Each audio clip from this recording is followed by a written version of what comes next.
ಹರಿ ಶ್ರೀನಿವಾಸ 18వ ಪಾಶುರಂ.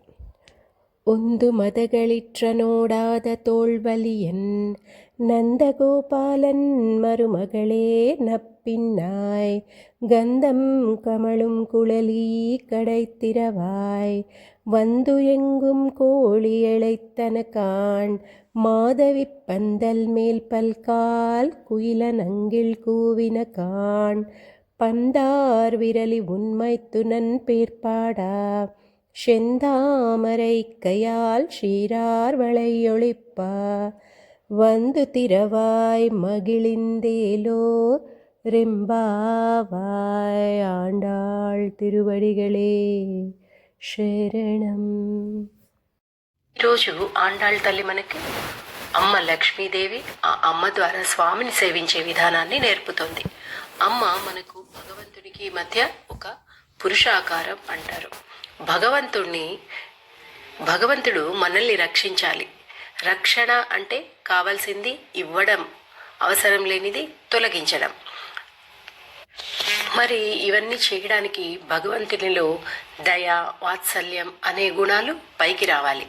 ఆయనలో స్వతంత్రత తొలగాలి. మరి మనం ఎన్నో పాపాలతో నిండి ఉన్నాం. మరి మనల్ని ఆయన దండిస్తే మనం ఏం కాను? తెలుసో తెలియకో మనం పాపాలు చేసి ఉండొచ్చు. కానీ ఇప్పుడు బాగుపడదాం.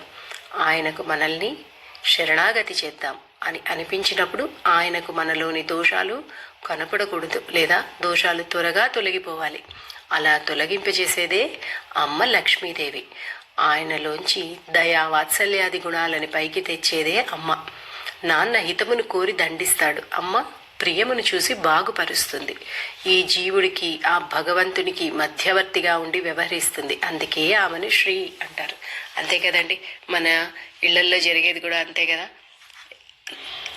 మన పిల్లలకు తండ్రికి మధ్యలో బ్రిడ్జ్ లాగా అమ్మ ఎప్పుడు అటు పిల్లల్ని ఇటు తండ్రిని బ్యాలెన్స్ చేస్తూ ఉంటుంది. అదే ఇక్కడ ఎంత చక్కగా వివరించారు చూడండి.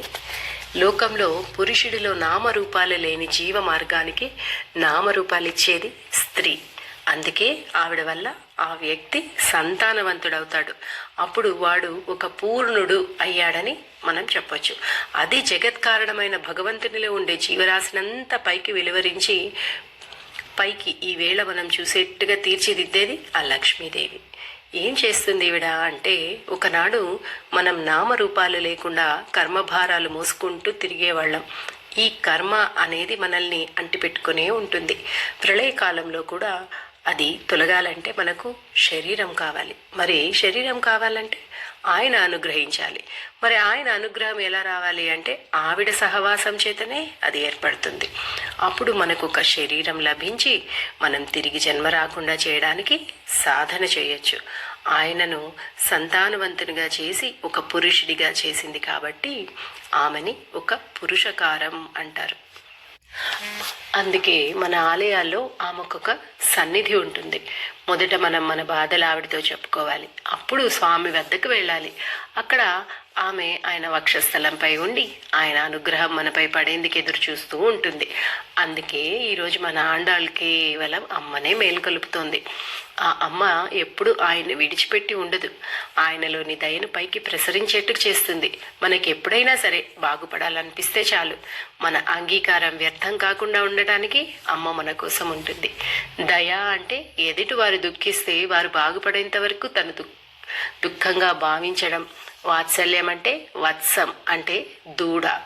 వాత్సం అంటే దూడ పుట్టినప్పుడు అది కలిగి ఉండే మురికిని లా అంటే నాకి తీసి తొలగించేది.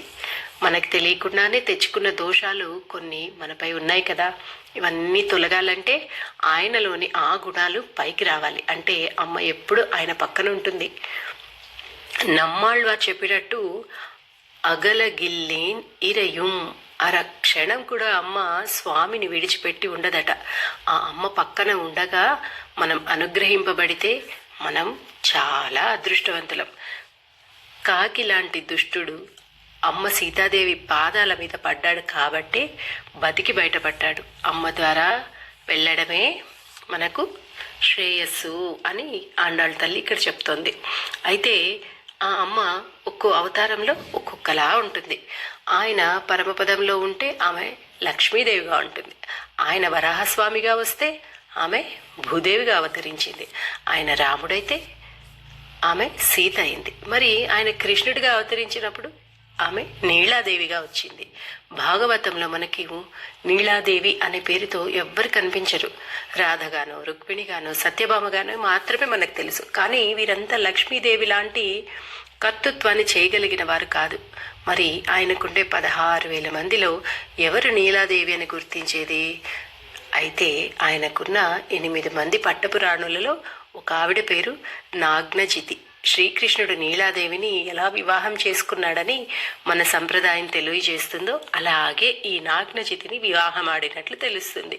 రాముడు సీతను వివాహం ఆడటానికి శివధనస్సు ఛేదించినట్లే ఈవిడను వివాహం చేసుకోవడానికి 7 మృత్యువుల్లాంటి ఎడ్లను పట్టి బంధించి ఆమెను వివాహం చేసుకున్నాడట కృష్ణుడు. అందుకే కృష్ణావతారానికి నీలాదేవే పురుషాకారం అంటారు. ఈరోజు ఆ నీలాదేవిని స్తుతిస్తూ మేల్కొల్పుతోంది. ఉందుమద కళిత్తన్, మదం స్రవించే ఏనుగులు బోలెడు తన మందలో కలిగినవాడు. ఓడాద తోళ్వలగిన్, ఎంత వాడొచ్చినా ఓడిపోని భుజబలం కలిగినవాడు. అలాంటి నందగోపాలుని మరుమగళే కోడలా అంటూ పిలిచారు. సీతాదేవి తన గురించి చెప్పేటప్పుడు దశరథుని కోడలిగానే పరిచయం చేసుకుంటుంది. అలాగే మన వాళ్ళు ఇక్కడ నీలాదేవిని నందగోపాలని కోడలిగానే పరిచయం చేస్తున్నారు. అయినా కూడా ఆవిడ లేవలేదు. నప్పిన్నాయ్, ఓ సమగ్రమైన సౌందర్య రాశి అంటూ ఆవిడని మళ్ళీ పిలిచారు. కందం కమరం కురలి, సహజమైన పరిమళం కలిగి ఉన్న నీ కేశపాశం కలదానా అంటే సహజమైన పరిమళం ఉన్న జుట్టు కలదానా అని. మనం చేసిన పాపాలను చూస్తే స్వామికి ఆగ్రహం కలుగుతుంది. ఆయన ఆగ్రహాన్ని అనుగ్రహంగా మార్చేది అమ్మ. కడై తిరవాయ్, గడి తెరువమ్మా, ఇది వరకు మనం చెప్పుకున్నాం కదమ్మా. అమ్మ మాత్రమే మనల్ని అనుగ్రహించేట్టు చేసేదని. కోరి అరైతన్ కాన్, కోడి కూస్తోంది. అయితే కోడి జాముకు కూస్తుంది. ఇంకా తెల్లవారులేదని లోపలే ఉంది నీలాదేవి. లేదమ్మా, ఎంగుం, అన్ని కోళ్ళు కూస్తున్నాయి. తిరుగుతూ కూస్తున్నాయి. ఇవి జాము కోడి అరుపు కాదు అని చెప్తున్నారు. సాధారణంగా జ్ఞానులు కోడితో పక్షులతో పోలుస్తుంటారట. మనం వినకున్నా జాముకు కోడి కూసినట్లే వారు మనకి చెప్తూనే ఉంటారు. అలాంటి ఆచార్యుల సంచారం లోకంలో సాగుతోంది అన్నట్టు ఆండాళ్ళ తల్లి చెప్తోంది. నీలాదేవి అందంగా పాడగలదట. కోకిలలు కూడా ఆవిడ దగ్గరికి వస్తాయట పాటలు నేర్చుకోవడానికి. మాధవి పందల్ మేల్, మాధవిలత పాకిన పందిరం మీద పల్గాల్, అనేక సార్లు కుయిల్ ఇనంగల్, కోయిలల గుంపులు కూవిన్ కాన్ కూస్తున్నాయి. బహుశా రాత్రి స్వామి అమ్మ ఇద్దరు బంతాట ఆడుకున్నట్టున్నారు. పందార్ విరలి, బంతి చేతుల్లోనే కలదానా. ఇక్కడ ఇంకో అర్థం కూడా తీసుకోవచ్చండి. ఈ భూమి లాంటి వేల లక్షల గోళాల కలిపితే, అలాంటి బంతులను కలిపితే ఒక అండం అంటారు. అలాంటి అండాలను కలిపితే అది బ్రహ్మాండం. అలాంటి అనేక కోటి బ్రహ్మాండాలకు ఆయన నాయకుడు, ఆమె నాయిక. ఇక్కడ జగత్ రక్షణ అమ్మ ఆధీనంలో ఉంటుంది అని మనం అలా అర్థం చేసుకోవాలి. ప్రళయకాలంలో కూడా మనం ఆమె చేతుల్లో ఉంటే రక్షింపబడిన వారమే అవుతాం. ఉన్మైత్తునన్ పేర్పాడ, నీ స్వామి వైభవాన్ని ప్రకాశింపచేసేట్టు పాడుతాం.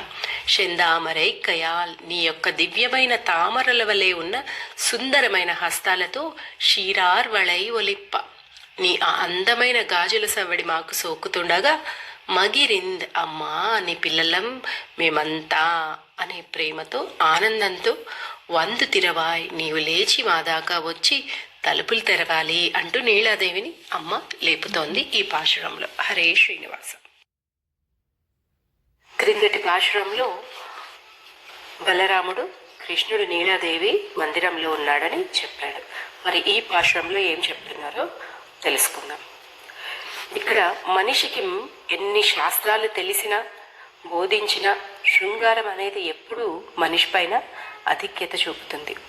శృంగారం అనేది శరీరాన్ని క్షీణింపజేసేదే, కానీ దాన్ని మాత్రం మనిషి వదలడు, ఇష్టపడతాడు. దైవం మీదకి దృష్టి వెళితే మనకు